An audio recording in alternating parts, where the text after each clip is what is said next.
नमस्ते, नमस्कार। आज विशेष हमारे सामने बैठे वे लोग हैं, मेरे लिए महत्वपूर्ण वे लोग हैं जो युवक हैं, विद्यार्थी हैं। मैं अपने जीवन की कुछ वो घटना बताना चाहूँगा जिससे आपको प्रेरणा मिल सके, इंस्पिरेशन मिल सके। वैसे सभी के जीवन में ऐसी घटनाएं होती हैं जिनसे लोगों को प्रेरणा लेनी चाहिए, इंस्पिरेशन लेना चाहिए। आज मैं आपको ले चलता हूँ 1977-78 के वर्ष में, जब मैं इलाहाबाद विश्वविद्यालय का छात्र हुआ करता था। और उस समय यूपी पीसीएस सर्विस जिसको कहते थे, यूपी सिविल सर्विस, उसमें मैं अपीयर हुआ था और प्रथम बार अपीयर हुआ था। मेरा फर्स्ट अटैम्प्ट था 1977-78 की परीक्षा में। और उस फर्स्ट अटैम्प्ट में 4 ऑप्शनल विषय हुआ करते थे उस समय, वो मैंने लिए थे। मैं साइंस और मैथ का विद्यार्थी था, इसलिए 2 विषय मेरे थे, मैथ्स और केमिस्ट्री। मैथ और केमिस्ट्री 2 विषय थे, और 2 विषय ऐसे थे जिनको मैंने कभी पढ़ा नहीं था। वे विषय थे भारतीय दर्शन, जिसे इंडियन फिलॉसफी कहते हैं, और भारतीय संस्कृति, इंडियन कल्चर। ये 2 विषय मिलाकर के कुल 4 विषय हुए थे ऑप्शनल।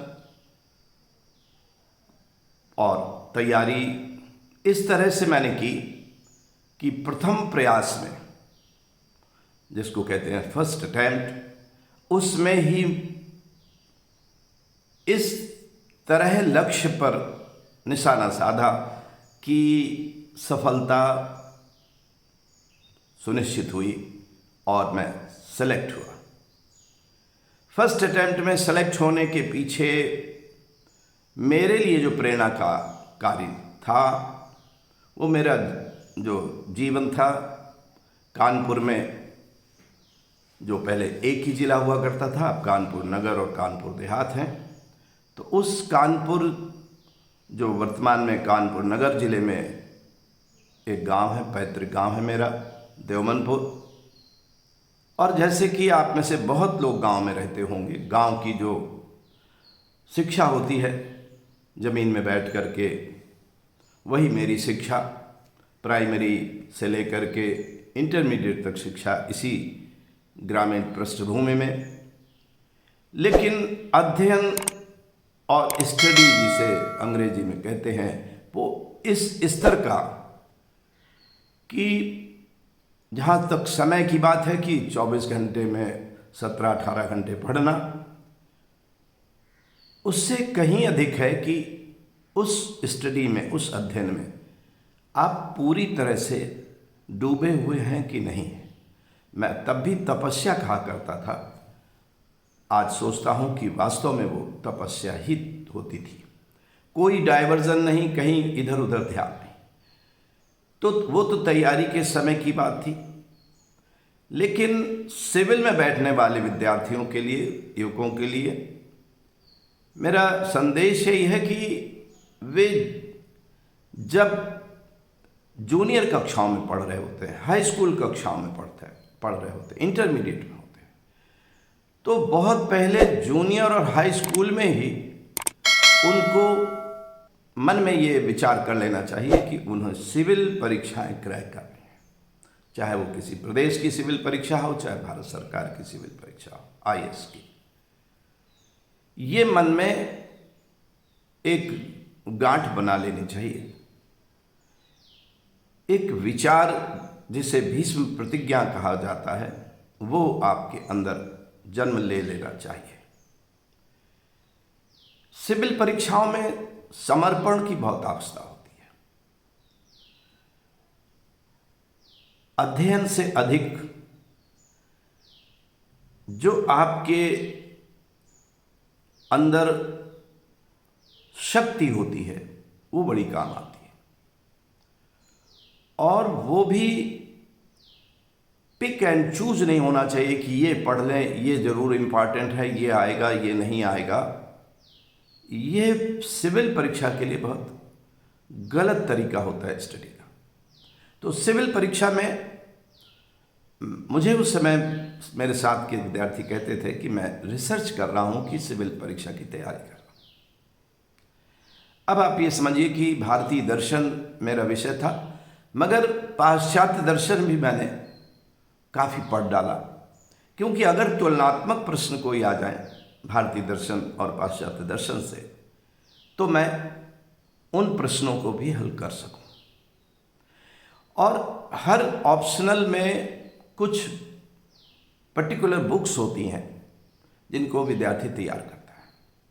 मेरा कहना है कि अगर प्रथम प्रयास में ही सेलेक्ट होना है तो वो जो निर्धारित पुस्तकें हैं, किताबें हैं, उन पर तो आपको अपना आधार बनाना ही चाहिए, मगर उनके अतिरिक्त अन्य पुस्तकें भले ही पुस्तकालय में खड़े होकर के आप पढ़ लें या वहाँ से इशू करा करके ले आए, जितना भी आपके पास पैसा हो उस समय अधिक से अधिक पुस्तकें ले लें। तो ऑप्शनल की तैयारी में एक तरह का पूरा रिसर्च कर लेना चाहिए कि कुछ भी आए वो सब आपको आता हो। ये मूल वाक्य होता है कि ऐसा कुछ भी नहीं आएगा परीक्षा में जो आपको अच्छी तरह ना आता हो।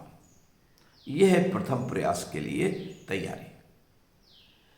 बहुत ही उस समय चिंता होती है कि सब मान लीजिए ऐसा कुछ आ जाए कि आप बहुत अच्छा नहीं कर पाते हैं, तो ये जो मान लेना है ये आपको अपने शब्दकोश से निकाल देना पड़ेगा। हम कुछ नहीं मानेंगे, हम यही कहेंगे कि जो भी आएगा वो सब मुझे बहुत अच्छी तरह से आता होगा। एक बात जो जनरल स्टडीज होती है उस पर मैं कहूँगा, जनरल स्टडीज जिसको जीएस भी कहते हैं, ये बड़ा महत्वपूर्ण है।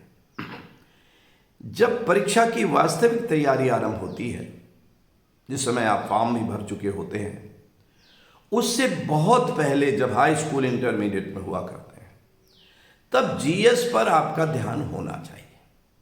उस समय अखबार, मैगजीन, कंपटीशन की मैगजीन आपकी हैबिट होनी चाहिए, हॉबी होनी चाहिए।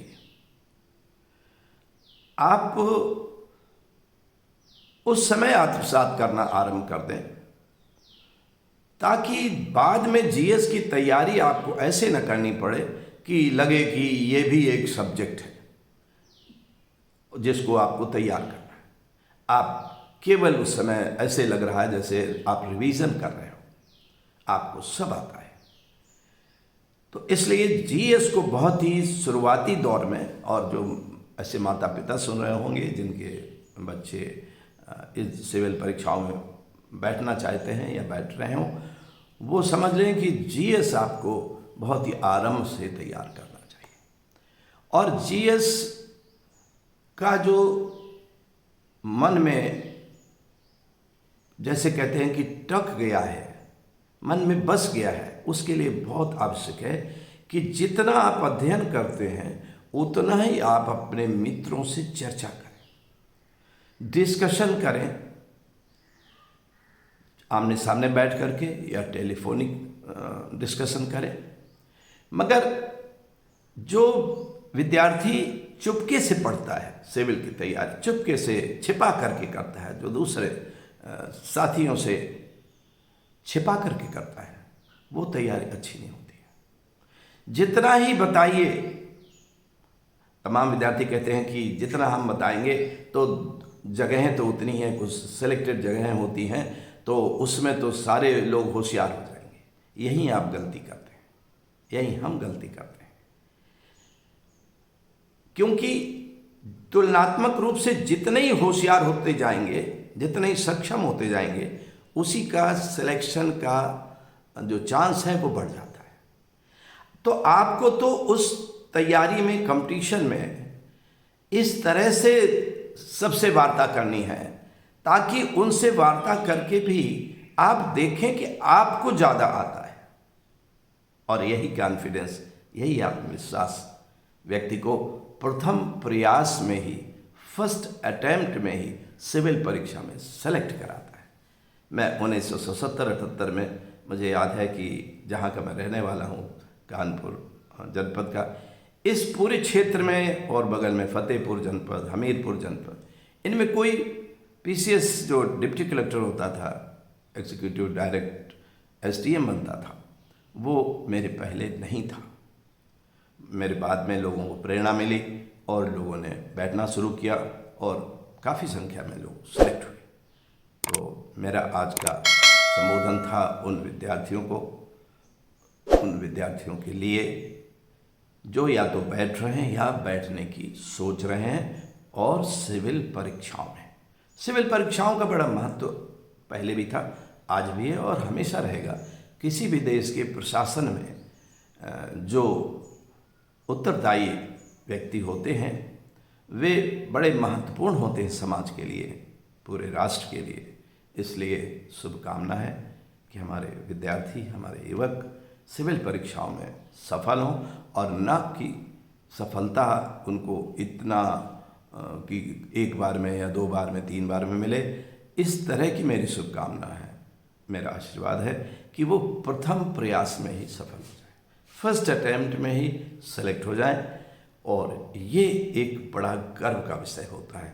आज तक मुझे वो याद आता है कि प्रथम प्रयास में सेलेक्ट होना कितना गर्व का विषय था।